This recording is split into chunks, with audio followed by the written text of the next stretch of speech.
ci sa parti bi 1%. lu ay set wax waaw taxation yi.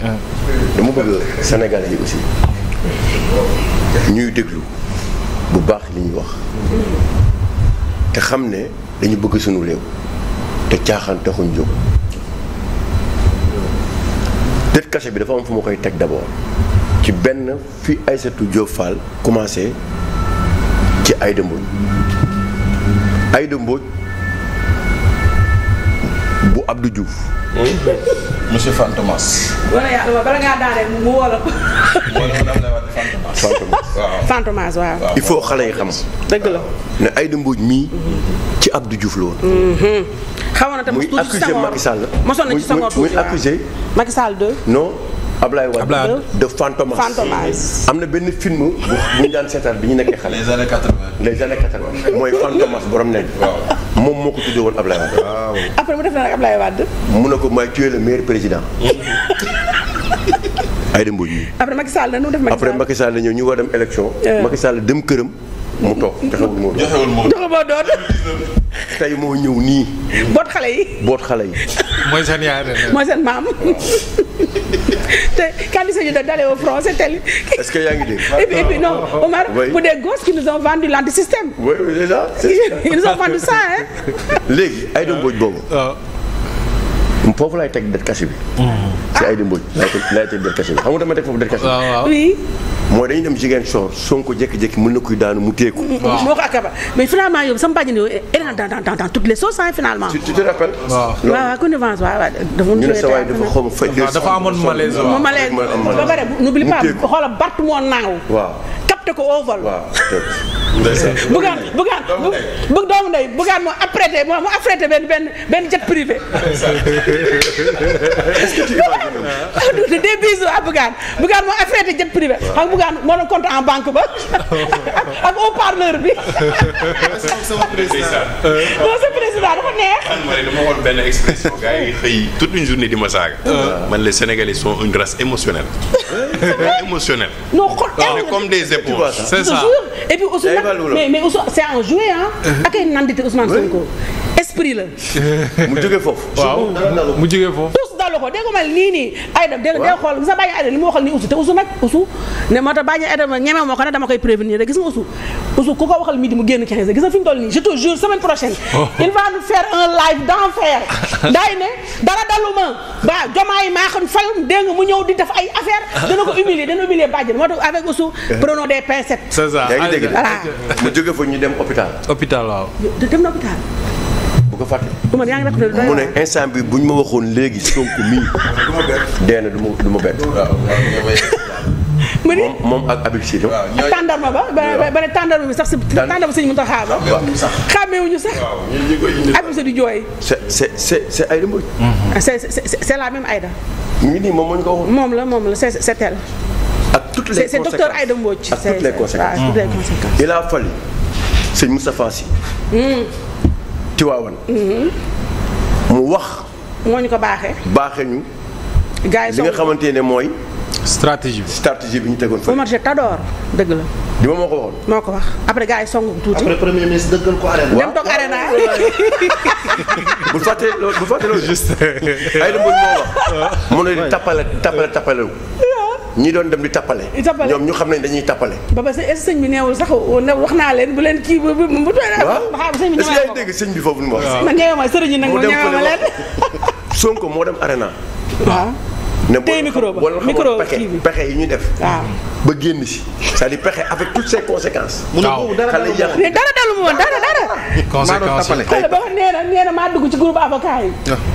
c'est que nee naa quand il tire dans le temps hein. c'est-à-dire. xool moo ne nee na dama dugg ci groupe avocat yi. waaw nee na groupe WhatsApp bi ne leen jërëjëf kii nii léegi nag. fexe la waaw kay le reste. waaw te bul fàtte ne jour boobu. indi nañ fa benn maire bu ñu teg ci benn. balankaar waaw ana maire ba. après ana maire ba maire projet. naan nañ ma fay sama xaalis. la ñu waxoon defuma ko. mais pourtant Omar avant aussi di ko wax. mais Baara Garabu mii.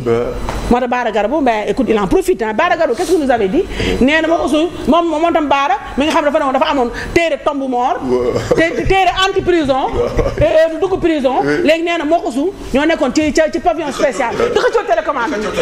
ba pare di xëccoo télécommande ko il est malade. ba pare pendant le même temps. moo demee ne nous c'est bien fait pour nous. mais et puis Omar n'oublie pas. Oussou fii dem dugg ci suma assistance. avant suma assistance. procès Mame Mbaye Ba. tuddul fii on a eu droit après le caleçon de Guy Marius en plein air. On a eu droit aux survêtements et aux biceps de Oussou. Comme ça étalé sur une planche. Presque une civière. Avec le monsieur là qui est devenu directeur de quelque chose de la santé. ñu ne koy piqûre tout ça. Et puis après fan la terminer dem ci suma assistance à capuche il adore les capuches hein. Avec un truc. donc tu vois un peu. waaw c'est-à-dire que sénégalais yi ñoo jar a waxal.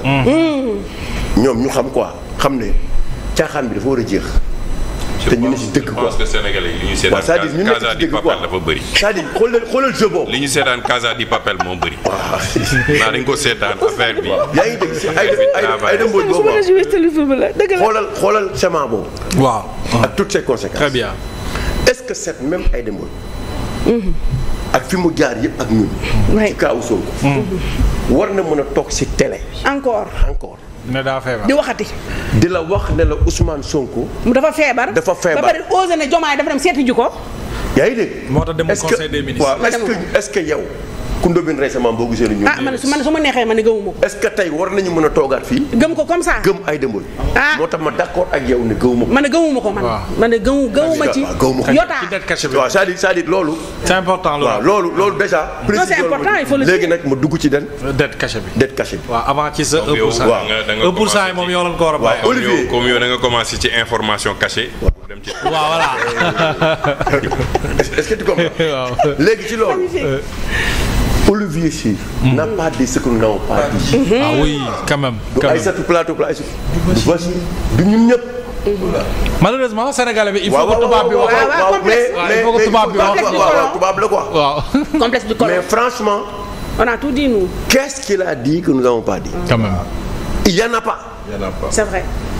Et d'ailleurs si aujourd'hui Macky a osé aller prendre l'avocat pour ñu def enquête. Il a fallu que ñun ñii ñu toog ci plateau. convaincre Sénégalais yi en toute objectivité. pour leur dire clairement ce qui se passe. loolu moo am ce n'est ni l'APR. ni les souteneurs de Macky Sall. ni personne. Absolument. Il a fallu de par notre courage et notre constance ñuy taxaw di expliquer Sénégalais yi. ba ñu comprendre. Abdou Nguer def na si lu rëy. Abdou Nguer mii tey. buy wax da nga yaakaar ni mi ngi fii toog ba léegi. ndax la ma waxoon yëpp démb. mi ngi ñëwaat. tey mi ngi ñu ngi koy gisaat. ñu ngi koy gis te loolu lañ doon tàmm chaque fois. di ko wax donc lenn rek la Olivier wax. mooy balaa ngaa am dette cachée da ngay am rapport. balaa ngaa am dette da ngay am rapport. da ngay am bor. for nag comme bu léegi bor bi yow da nga ko caché. donc indil rapport yi. for nag rapport yi doon ay rapport caché. léegi mu ne nag d'accord na. dette cachée. rapport caché. dette cachée. waaw génneel ñu rapport yi. c'est logique. waaw léegi nag caché boobu mu wax. te mu doon loo xamante ni lu bees la. mooy ni mu ko waxee. moo indi buzz bi. waaw et puis nee na leen dette cachée kenn waru koo fay. waaw te yéen a ngi fay. waaw léegi. loo gisul kay waaw léegi. waaw. loo gisul. Aïssata Tall Sall yaayu Aïssatou Diop Fall. Tafsir Thioye lu ñu taxawul devant le ministre des finances. wax ko devant celui qui a produit le rapport. oui. c'est le directeur général du budget bi toog fii tey. moo defar rapport bii bi tax ñuy wax dette cachée. mu ñu taxaw interpeller ko devant l'hémicycle. ñëpp toog Sénégalais yëpp di toog ñu interpeller ko waxuñu. c'est vrai.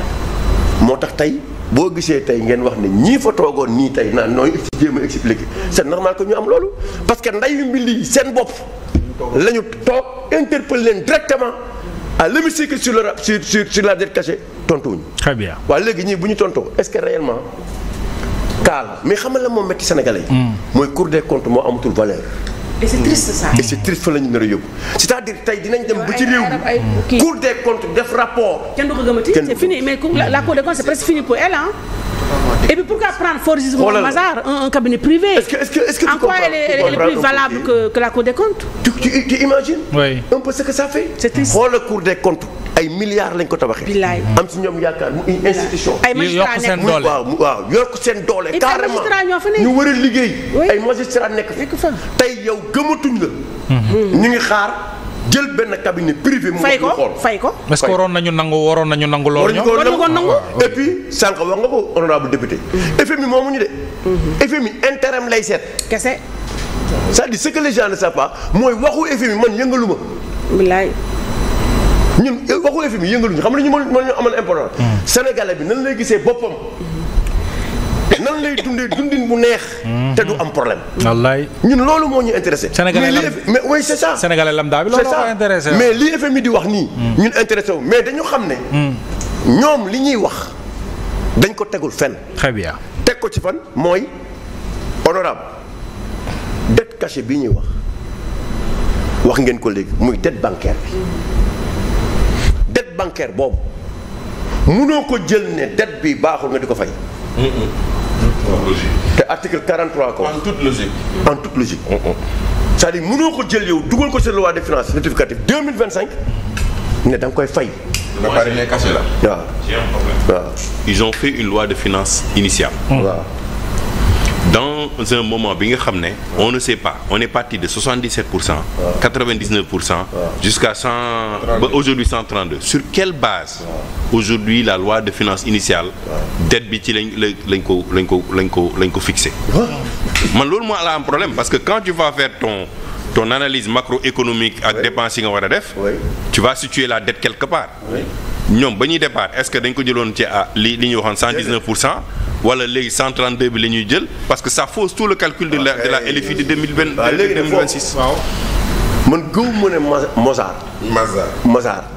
audit la def. Mazars insulté Mazars pour man Mazars. non parce que c'est une symphonie. non pour man Mazars. mooy Mazars pour man Mazars xam na lañ def. inventaire mais pas audit. lañ def. inventaire la pour man inventaire lañ def. c'est vrai. pour man inventaire la ñu def dañu jël dette bi et sur la dit. ba tey ko yor boutique. non attends inventaire la ñu def inventaire man pour man inventaire nañ xaar. audit nañ xaar ñu jënd ñu li ma jàpp man li ma jàpp. Sénégal mooy bu audit inventaire la inventaire sur la dette. parce que yow da nga am loo wax léegi Bachir. yaa ngi ne tey dette bi. mi ngi ci 132%. il a fallu que ñu jël la dette contingente muy la dette. mooy la dette parapublique. ak dette souveraine bi. nga boole ko moo lay yóbbu 131. waaw donc tu vois un peu. moo tax ma ne est-ce que Mazars bii ñuy wax ni tey. dañu def inventaire la gën a yaakaar. que ñu ne dañuy def audit. très bien. est-ce que tu comprends. oui moo tax ma ne tey bii léegi loolu fu mu ñu yóbbu. ci ban catastrophe la ñu yóbbu. waaw. tey na nga en 2024 bi ñii di door a ñëw dette bi yóbbu nañ ko ba 4600 et quelques milliards. bi Macky Sall di dem ñu ngi ko bàyyi woon à 2100 et quelques milliards. c'est le Tafsir Thioye ak Amadou Ba fële TFM. waaw ñu wax ko muy leen yokku ngeen double ngeen. oui bor bi. jusqu'à 4600. donc yow jàpp nga ne léegi moo xam ne teel benn. waaw ne 2024. ñu ngi woon ci 4600. milliards. ñu dugg ba 2025. waaw ñu leb ñaata. 5700 et quelques milliards. muy boole muy 9000. déedéet. parce que muy 270 milliards. ci lu 10 000. 270 milliards waaw muy Thierno Alassane mooy bi Thierno Alassane waxoon. ci loi de finances rectificative. oui. léegi ñu dugg 2026. 2026 ñu ngi prévoir. 6000 milliards. waaw boole ñaata lay doon. 16000. 16200 et quelques milliards. très bien. 16000 déjà. c'est quelques milliards nga xam moom lañ prévoir. très bien mais li gën a garaaw mooy ni ñuy fayee léegi suñuy bor c'est-à-dire bor bi dañ daan négocier la dette bancaire dañ daan toog Bachir ne dem ci benn banque ne ko ñun kat dañuy soxla 20 milliards. waaw comme ak Air Sénégal. oui dañu soxla 20 milliards ñu lebal la mais du doon lu xamante ni ne dañ koy def bon d'obligation de trésor.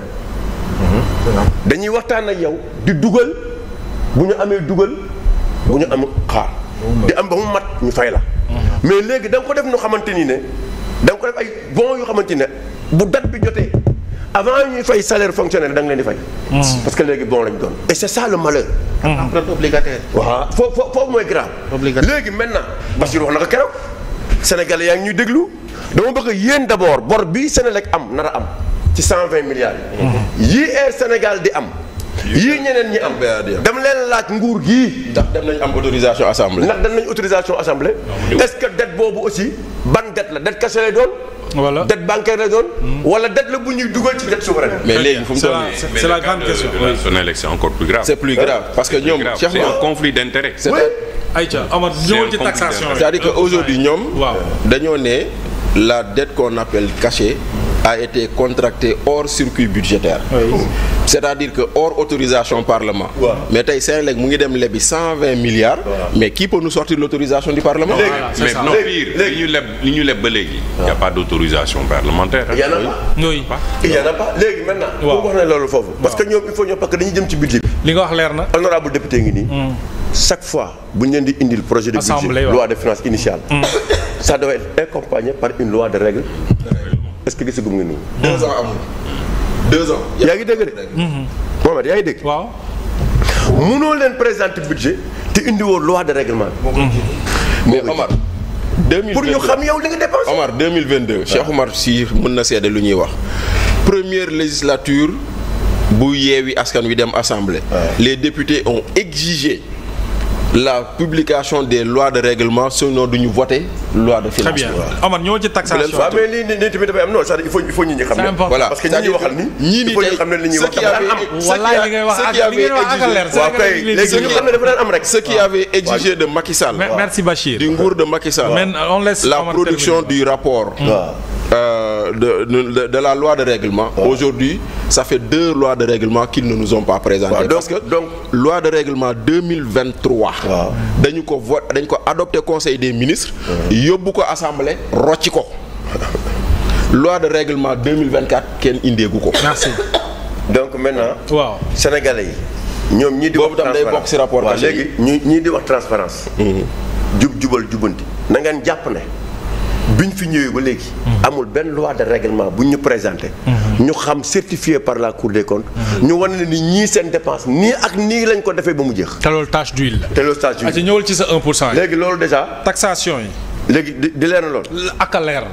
bon léegi mbir yi kay da nga koo ndengeñ fu mu. taxation yi waaw lan moo ko indi 1% yi sa parti fii. lan moo ko indi wax dette cachée ak chiffre